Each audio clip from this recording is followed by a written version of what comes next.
Hey guys, once again welcome back to my YouTube channel Medicure Buddy. In today's video we are going to discuss the next topic of hepatology section of practice of medicine, and that is autoimmune hepatitis. ठीक है, autoimmune hepatitis हमारा आज का topic है and autoimmune hepatitis is a type of chronic non-viral hepatitis. ठीक है, इसके पीछे कोई भी वायरल कॉज प्रेजेंट नहीं है. Till now we have understood all the kinds of hepatitis जो कि हेपेटाइटिस वायरस कॉज कर रहा था. ठीक है, this is an uncommon type of chronic hepatitis that improves after treatment with corticosteroids and other suppressive drugs. ठीक है, immunosuppressive जो दूसरे ड्रग्स होते हैं और कॉर्टिकोस्टेरॉइड्स, इनके यूज से ये जो ऑटो इम्यून हेपेटाइटिस है इसमें आराम मिलता है. इसमें अगर हम एपिडेमियोलॉजी की बात करें तो यहाँ पर क्या लिखा हुआ है that AIH which means auto immune hepatitis compromise 2 to 6% of the acute and chronic liver diseases in reports. ठीक है, तो अक्यूट और क्रोनिक लिवर डिजीजेस जितनी भी हैं उनमें से जो ऑटो इम्यून हेपेटाइटिस है ये 2 to 6% कैरी करती है. ऑल्सो इम्पॉर्टेंट इसमें क्या है दैट अडल्ट्स में जो एज है वो 31 से 36 ईयर्स के बीच में देखने को मिलती है और फीमेल में ज़्यादा प्री डिस्पोजिशन मिलता है. अराउंड 1:3 का मेल इज टू फीमेल का रेशियो होता है.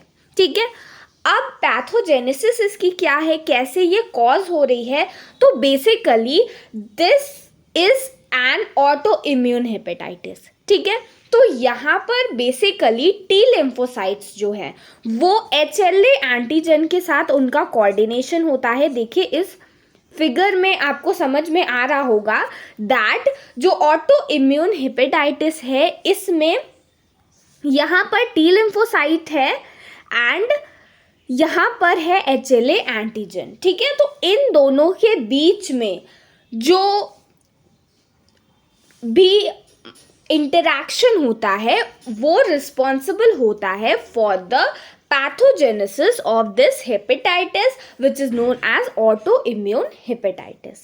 ठीक है, now let's move on and discuss the clinical features कि इसमें clinical features क्या हैं. So basically here it has been mentioned that the majority of patient में insidiously क्या present होता है, malaise present होता है, anorexia, arthralgia, while some may have features similar to acute hepatitis. ठीक है, तो पर्सन को भूख नहीं लगती है, फैटिक फील होता है, malaise फील होता है एंड उसके जो पर्सन है उसको आर्थ्रैल्जिया की प्रॉब्लम भी होती है. ठीक है, क्या लिखा हुआ है, patients with AIH presented with chronic hepatitis 50%, cirrhosis 34%, acute hepatitis 13% and cholestatic hepatitis 3%. तो these are the predispositions of the symptoms or the diseases that can be present in the patients of autoimmune hepatitis.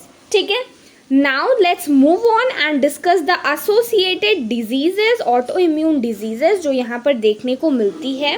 तो यहाँ पर जो last paragraph है that autoimmune diseases that were seen were hypothyroidism, ठीक है, vitiligo, thrombocytopenia, rheumatoid arthritis, Sjögren syndrome and autoimmune polyglandular syndrome. These were basically the diseases जो कि हमें associated देखने को मिल रही हैं किसके साथ, ऑटो इम्यून हेपेटाइटिस के साथ. ठीक है, अब हम बात करते हैं इसकी डायग्नोसिस की that how are we going to diagnose this. So basically यहाँ पर टाइप 1 क्लासिकल AIH होता है और टाइप 2 जो होता है, ठीक है, टाइप 1 जो होता है that is classical AIH and type 2 जो होता है ये होता है there are certain other types of characteristic feature या फिर ऑटो एंटीबॉडी. देखिए ये तो कॉज हो रही है एंटीबॉडी के थ्रू। तो जो ऑटो एंटीबॉडी है यही रिस्पॉन्सिबल होती है यहाँ के लिए। सो जो टाइप 1 है उसमें ANA और ASMA, ठीक है, auto smooth muscle antibody and anti nuclear antibody, these are the two types of antibodies which are present in type A hepatitis और टाइप 1 हेपेटाइटिस। और टाइप 1 भी किस चीज़ का? ऑटो इम्यून हेपेटाइटिस का। और जो टाइप 2 है उसमें एंटी LKM और एंटी LC1 प्रेजेंट होती है, ठीक है। तो मैं इसको मार्क करके लिख दे रही हूँ, these both are present in type 1 auto immune hepatitis, ठीक है। ऑटो इम्यून हेपेटाइटिस के टाइप 1 में ये जीन्स प्रेजेंट है और टाइप 2 में प्रेजेंट है एंटी LC1 और एंटी LK1, ठीक है। सो these are the diagnostic criteria that you should know.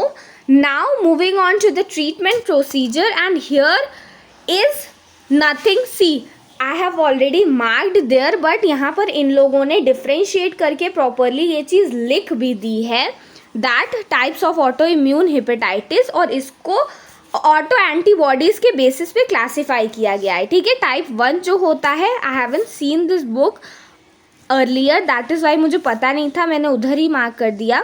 So type 1 में ये प्रेजेंट है एंड एंटी LKM एंटीबॉडी जो है इसमें टाइप 2 में देखने को मिलता है, ठीक है।